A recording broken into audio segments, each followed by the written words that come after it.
Olá, hoje a nossa conversa vai ser sobre crescimento espiritual. E antes da gente falar sobre isso daí, eu quero dar um passo atrás para a gente verificar qual é a condição de todo ser humano que nasce nesse mundo. Se a gente for ler Salmo 51, a gente vai ver Davi reconhecendo por revelação divina a sua condição pecadora. E desde o verso 1 ele vem clamando a Deus por misericórdia da sua condição. E quando chega no verso 5, ele fala assim, eu nasci em iniquidade e em pecado me concebeu a minha mãe. Então nesse texto está claro que todo ser humano que nasce nesse mundo nasce em pecado, nasce separado de Deus, nasce sem qualquer comunhão com Deus vivo. Essa é a condição expressa na palavra de Deus, é a minha e a sua condição quando nascemos nesse mundo.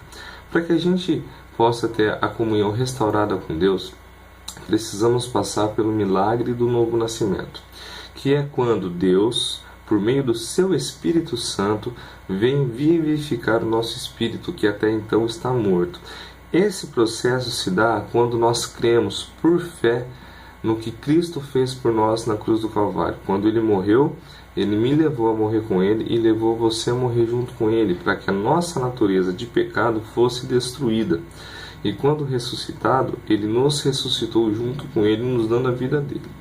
Quando a gente crê por fé nesse sacrifício de Cristo, nesse ato de Cristo, nós nascemos de novo. Então imagina assim, uma pequena ilustração. Você está em um quarto escuro, totalmente escuro, e você está sujo dos pés à cabeça. Você não consegue enxergar a sua sujeira porque você está num ambiente que não tem nenhuma luminosidade. Então para você está tudo bem, está tudo certo, você não consegue se enxergar. De repente um pequeno ponto luminoso é aceso e você só consegue olhar para ele porque a sua única referência é esse ponto luminoso. Então você começa a caminhar em direção a esse ponto.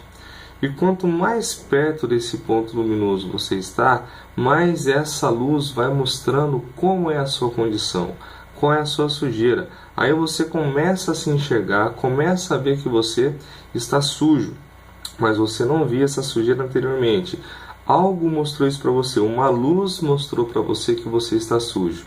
E aí você vê a sua sujeira e você fica tão constrangido que você quer se livrar dessa sujeira sua aí. Então assim, quando nós estamos nesse quarto, sem qualquer luminosidade, nos mostra a condição dos nossos delitos e pecados. Nessa condição não vemos o quanto sujos estamos, o quanto somos pecadores e não percebemos que estamos separados de Deus. Quando nascemos de novo, quando entregamos a nossa vida a Cristo, é um sinal de que percebemos por revelação do Espírito Santo que somos pecadores. É nesse momento que se acende uma luz.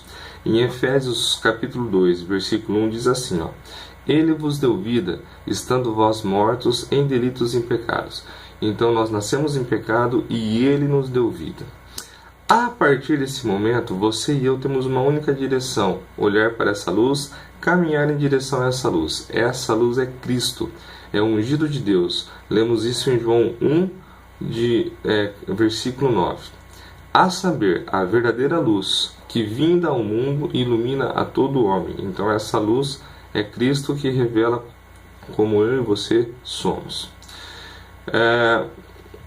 Paulo tinha um histórico para se sentir o mais importante e especial diante de Deus, pois teve uma vida dedicada ao anúncio do Evangelho aos gentios.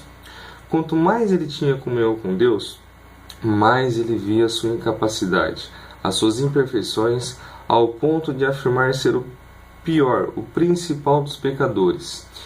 Então em Timóteo, 1 Timóteo capítulo 1, versículo 15 diz assim, fiel é esta palavra e digna de toda a aceitação, que Cristo Jesus veio ao mundo para salvar os pecadores, dos quais eu sou o principal. Paulo, ele podia se sentir o cara. Por quê? Ele foi ao terceiro céu, ele viu coisas que nenhum ser humano viu, ele tinha um histórico, humanamente falando, muito bom.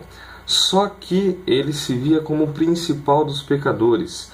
Quanto mais perto a gente está, quanto mais comunhão nós temos com Deus, mais a gente percebe que a gente é incapaz, que a gente é pecador, mais a gente percebe a nossa indignidade diante de Deus. E era isso que aconteceu com Paulo, até o ponto de ele se afirmar: eu sou o principal dos pecadores. Você imagina Paulo com todo o seu histórico falando isso daí. Em outra passagem vemos também que João Batista afirma: convém que ele, Cristo, cresça e que eu diminua. Esse é o projeto de Deus para a nossa vida. O falso crescimento no Senhor quer nos colocar em evidência. Já o verdadeiro crescimento no Senhor faz com que queiramos que Cristo seja glorificado em nossas atitudes, faz com que a obra dele em nossas vidas seja evidenciada. O falso crescimento no Senhor quer glorificar o homem, quer exaltar o homem. Já o verdadeiro crescimento tem o único alvo de glorificar e exaltar a Deus por meio de Jesus Cristo. Baseados nessas passagens da Bíblia, eu convido eu e você a uma reflexão. O nosso cristianismo está querendo nos colocar toda hora em evidência, nos mostrando que devemos ser o principal e querendo nos dar as glórias e os louvores dos homens em nossos atos, mesmo que de forma mascarada ou inconsciente. Ou o nosso cristianismo quer nos levar a glorificar apenas a Deus em todas as nossas atitudes, não querendo aparecer e nem querendo elogios e aplausos dos outros. Se o nosso caso for o primeiro, nosso evangelho não é o de Jesus Cristo. O nosso evangelho é o da prosperidade, mesmo que disfarçado, quer sempre nos colocar em evidência. Estamos seguindo o evangelho errado. Se o nosso caso for o segundo, estamos no caminho proposto por Jesus Cristo em sua palavra. Então convido eu e você a uma reflexão. Como que está sendo o nosso crescimento? Como que está sendo a nossa vida cristã? A gente está querendo aparecer para as pessoas ou a gente está querendo que Jesus Cristo seja glorificado em tudo que a gente faz? Pensa nisso. Que Deus abençoe.